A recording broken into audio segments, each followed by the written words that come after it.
Halo guys, ada kutipan dari Gandhi yaitu if you want to change the world, start with yourself. Terdapat pendapat dan juga pengalaman yang aku bisa bagikan terkait tentang hal yang disampaikan oleh Gandhi berdasarkan pengalaman pribadiku. So, ada sebuah cerita yang selalu aku ingat ketika aku masih kelas 7, yaitu aku ada tipe orang yang selalu diam, aku gak berani ambil suatu inisiatif untuk bicara di depan umum. Aku merasa takut dan cemas, terutama itu dalam situasi public speaking, di mana aku diberikan kesempatan untuk menyampaikan pendapatku. Di situ aku lebih memilih untuk tidak mengungkapkan apa yang ada di pikiranku. Karena apa? Karena aku takut salah. Aku takut dihakimi dan pada akhirnya aku tuh hanya mengikuti arus tanpa memiliki suatu keberanian untuk menyampaikan pendapatku sendiri. Namun semua hal itu mulai berubah saat aku memasuki masa SMK. Tepatnya itu kelas 10. Kutipan Gandhi yang mengatakan if you want to change the world, start with yourself itu benar-benar relate banget dengan pengalamanku saat itu. Aku menyadari bahwa jika aku ingin menghadapi dunia dengan percaya diri, aku itu harus mulai dengan menghadapi diriku sendiri terlebih dahulu. Jadi aku membuat keputusan besar. Aku harus menghadapi rasa takutku terhadap berbicara di depan umum. Langkah ini tidak mudah, tetapi dengan latihan determinasi dan serta motivasi untuk menjadi orang lebih baik, aku tuh berhasil mengatasi rasa cemas yang selalu menghantui aku ketika harus berbicara di depan umum.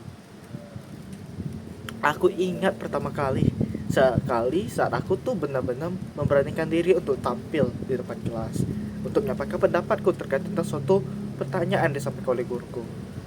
Tanganku gemetar, napasku terasa berat. Tapi aku memutuskan untuk tetap lanjut dan setelah selesai, aku merasa lega. Seorang ada beban yang terlepas di situ.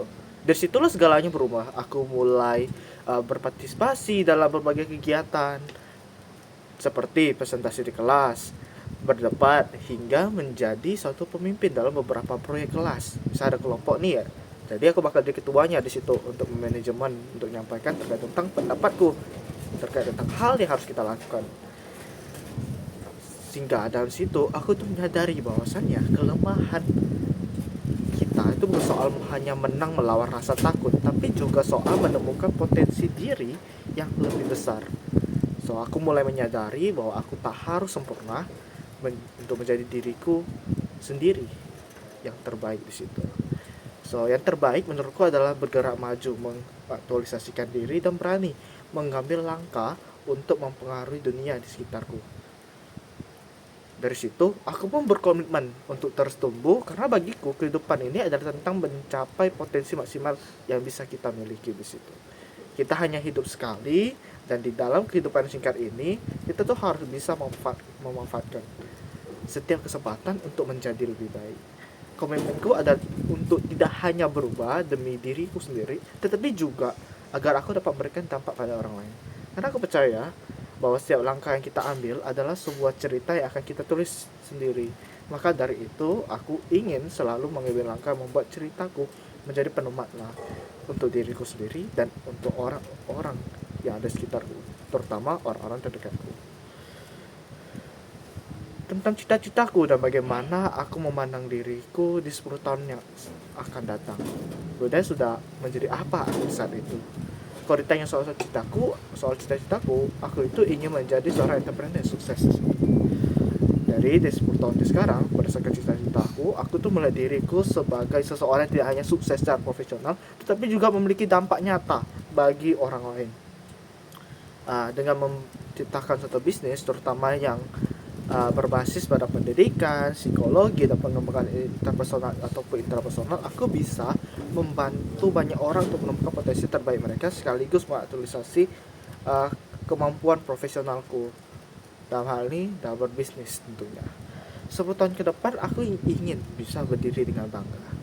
Bukan hanya karena pencapaianku sendiri, tapi karena aku telah membantu banyak orang untuk melihat nilai mereka, untuk meyakini bahwa mereka pun itu bisa mampu untuk menulis cerita mereka sendiri yang unik dan berarti dengan tangan mereka sendiri. Karena hidup ini terlalu singkat untuk tidak mencoba melakukan yang terbaik, dan setiap keputusan yang kita ambil sekarang adalah bagian dari cerita yang lebih besar yang akan kita kenang suatu hari nanti. Kemudian, mengapa sih keterampilan interpersonal itu sangat diperlukan dan mendukung aku untuk mencapai cita-citaku. Keterampilan interpersonal sangat penting karena mereka adalah jembatan yang menghubungkan kita dengan orang lain.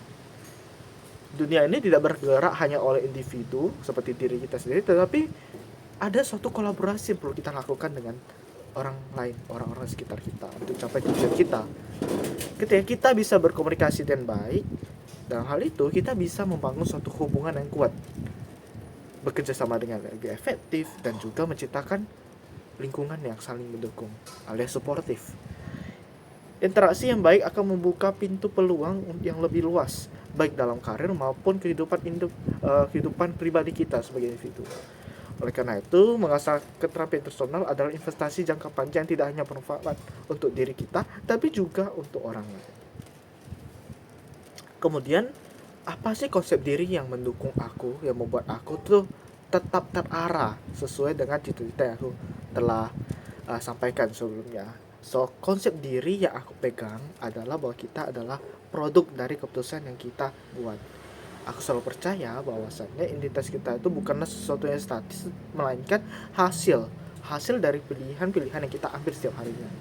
Dengan pemikiran ini, aku selalu berusaha untuk memahami diriku lebih dalam, baik kekuatanku ataupun kelemahanku gitu. Ketika kita mengenal diri kita dengan lebih baik, kita tuh bisa membuat suatu keputusan yang lebih bijak dan lebih selaras dengan tujuan hidup kita. So, dalam hal ini kita tidak oleng, tetapi kita tetap lurus gitu, tetap terarah. Itulah konsep diriku, yaitu sebuah perjalanan tanpa henti untuk memahami, mengaktualisasi diri sehingga dapat memberikan dampak bagi orang lain. Kemudian, kualitas apa sih yang harus dimiliki oleh seorang pemimpin? Of course, 10 tahun ke depan aku bakal jadi pemimpin dan ada kualitas yang harus aku miliki. Ada 3 hal yang bisa aku sampaikan terkait tentang kualitas yang harus dimiliki oleh suatu pemimpin. Yang pertama itu visi, yang kedua itu empati, yang ketiga itu integritas. Kalau kita bicara soal visi itu adalah panduan untuk menuju masa depan yang lebih baik. Dalam hal ini kita tuh memetakan masa depan yang ingin kita capai. Kemudian empati adalah kunci untuk memahami kebutuhan tim. Dari sini kita tuh harus memahami, kita harus merespon dengan baik terkait tentang perasaan ataupun suatu pemikiran orang lain dengan baik di situ. Kemudian kalau kita bicara soal integritas, itu tuh bicara soal fondasi dari kepercayaan orang lain terhadap diri kita ataupun terhadap kemampuan kita di situ. So, dalam hal ini itu tuh diukur dari kompetensi, seberapa jujur kita dan lain sebagainya. Kemudian seorang pemimpin itu bukan hanya seorang yang memberikan perintah di situ, tetapi yang lebih penting adalah seseorang yang mampu menginspirasi timnya untuk mencapai tujuan besar yang telah ditetapkan secara bersama-sama. Pemimpin yang baik adalah mereka yang bisa menyeimbangkan tuntutan pekerjaan dengan kebutuhan manusiawi dari setiap anggota tim. So, gak hanya tujuan besar dari pemimpinnya dicapai, tetapi dalam hal ini semua kebutuhan, terutama kebutuhan fisiologis dari setiap anggota tim itu bisa diberikan ataupun disediakan oleh seorang pemimpin dengan baik. Sehingga dalam hal ini mereka gak akan burn out, tetapi mereka bisa bersemangat untuk mencapai tujuan bersama yang telah ditetapkan.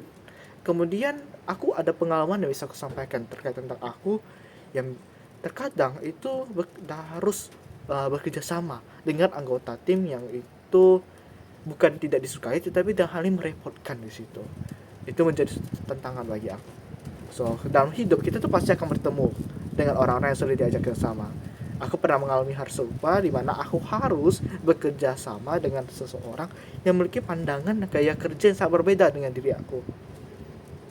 So, misalnya aku tuh suka diskusi, dalam hal ini tuh dia nggak suka di situ. Dia bukan nggak suka diskusi, tetapi ketika ada diskusi dia itu bisa-bisanya dia itu gak hadir gitu tanpa adanya suatu pemberitahuan.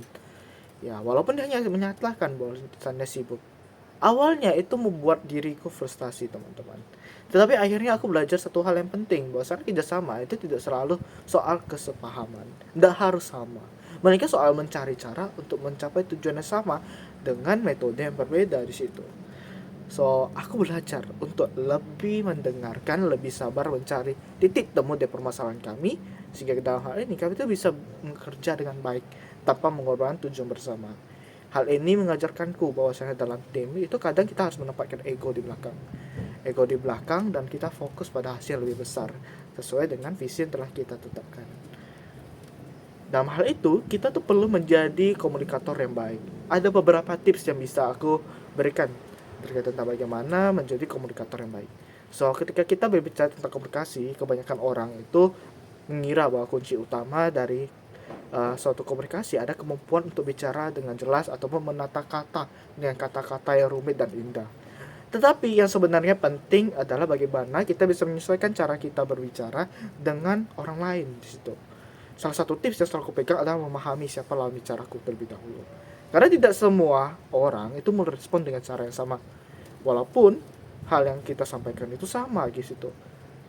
Jadi penting untuk memahami dan memilih kata-kata yang tepat dan menyesuaikan nada kita ataupun tone kita dengan konteks, yaitu konteks terkait tentang siapa yang kita hadapi ataupun siapa yang menjadi lawan bicara kita dan topik yang kita pilih. Kita menyampaikan atau melakukan percakapan dengan orang tersebut. Aku belajar bahwa itu komunikasi efektif itu tidak hanya soal kerumitan tata kata yang indah, tetapi ini lebih soal kesederhanaan. So, alih-alih menggunakan bahasa yang rumit, jargon yang sulit dimengerti, aku tuh lebih suka menyampaikan pesan dengan sederhana dan langsung pada intinya. Itu membuat apa yang ingin aku sampaikan itu bisa diterima dengan mudah oleh siapapun. Selain itu, komunikasi yang baik itu juga soal menjaga keseimbangan antara berbicara dan memberikan kesempatan bagi orang untuk menanggapi. Dalam setiap diskusi, bagi orang lain untuk berbicara dan berkontribusi di situ. Karena dari situ komunikasi itu lebih ke dua arah, bukan hanya sekedar aku berbicara, tetapi dia juga berbicara gitu. Kami saling berbicara, saling memahami dan mendapatkan suatu output yang hal itu maksimal bisa kami berikan tergantung dari input yang kita berikan gitu. Dari hal situ tentunya kita perlu memberikan kesempatan terlebih dahulu terhadap lawan bicara kita. Dan yang paling penting, aku selalu memastikan untuk memberikan perhatian penuh saat berbicara. Baik dari kontak mata, misalnya nih, aku fokus lihat ke mata orang itu gitu. Kemudian gestur tubuh. Jadi aku bakal tegak gitu situ. Aku menghadap dirinya. Kemudian aku akan menunjukkan bahwasannya aku benar-benar terlibat dalam percakapan tersebut. So aku bakal ngangguk. Oh iya ya. Seperti itu teman-teman. Cara menjadi komunikator yang baik. Yang pertama, kita itu harus melihat terlebih dahulu siapa yang menjadi lawan bicara kita. Yang kedua, kita harus memberikan kesempatan bagi orang lain untuk menanggapi terkait dengan hal yang kita sampaikan. Kita sesuaikan hal tersebut dengan kompetensi masing-masing orang di situ.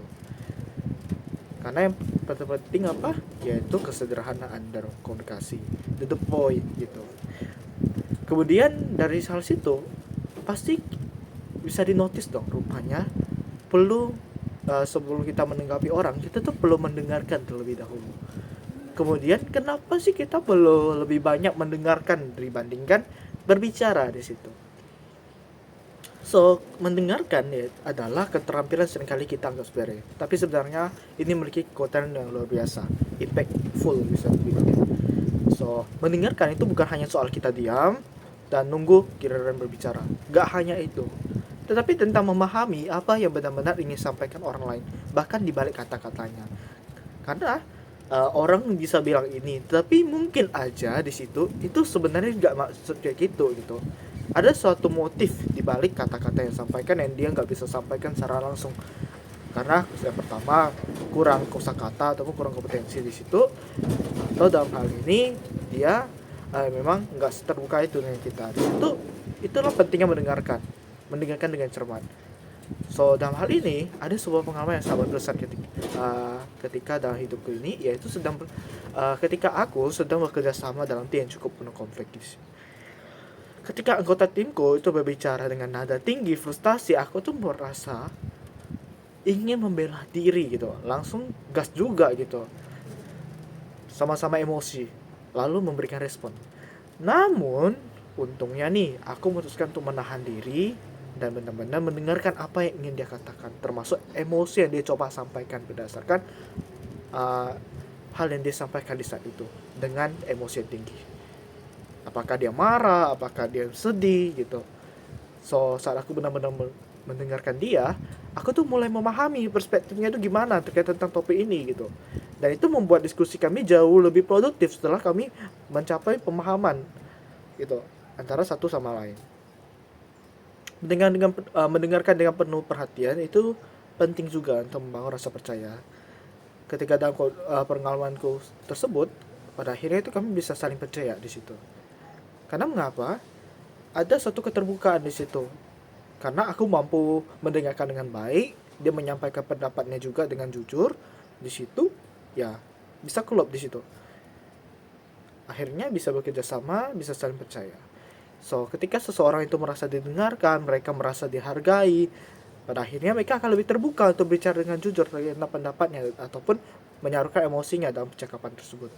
Contohnya nih, saat kita memberikan perhatian penuh pada seseorang yang sedang curhat atau menyampaikan perasaannya, mereka tuh akan cenderung merasa lebih nyaman ketika kita dalam hal ini fokus, kita menunjukkan kita nih mencermati terkait dengan hal yang disampaikan seperti yang tadi aku bilang di tips komunikator yang baik, yaitu kita harus menunjukkan fokus kita tuh harus menunjukkan bahwasannya kita tuh benar-benar uh, relate, benar-benar ingin mengerti terkait tentang kondisinya. Dengan mendengarkan itu bukan hanya menerima informasi, tetapi juga membangun suatu hubungan yang lebih kuat dan mendalam serta bermakna. Mendengarkan dalam banyak kasus itu bisa jadi solusi atas masalah komunikasi yang kita hadapi, karena seringkali orang tuh hanya butuh didengar, bukan dikritik ataupun didebat. Sekian bisa aku sampaikan terkait dengan beberapa hal yang aku sampaikan sebelumnya. Atas waktunya, thanks.